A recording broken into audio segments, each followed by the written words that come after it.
Hey everyone, welcome back to the channel.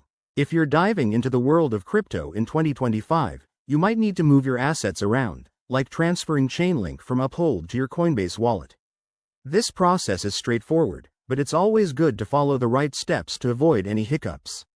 Today, I'll walk you through it step by step, so you can do this confidently and securely. First things first, make sure you have both Uphold and Coinbase wallet apps or websites ready. Start by logging into your Uphold account. Once you're in, navigate to your dashboard and find your Chainlink holdings. Look for the Wallets or Assets section. It's usually easy to spot.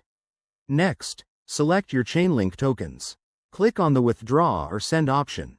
This might say something like Send or Transfer Out. Now, you'll need to enter the destination address. Head over to your Coinbase wallet app or site and copy the receiving address for Chainlink.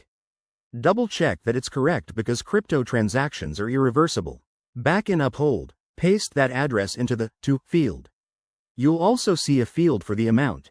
Enter how much Chainlink you want to send, but remember to leave enough for any network fees. In 2025, fees might vary based on blockchain congestion, so keep an eye on that. Review all the details carefully, then hit Confirm. You'll likely get a confirmation code or email, so verify that before proceeding. Once the transaction is initiated, it might take a few minutes to a few hours to process, depending on the network. Head back to your Coinbase wallet and refresh to see if the Chainlink has arrived. If everything goes smoothly, you're all set. In conclusion, transferring Chainlink from Uphold to Coinbase wallet in 2025 is a simple way to manage your crypto. Always prioritize security. Use two-factor authentication and double-check addresses. If this tutorial helped you out, give it a thumbs up, subscribe for more crypto tips, and drop a comment if you have questions. Thanks for watching, and stay savvy with your investments.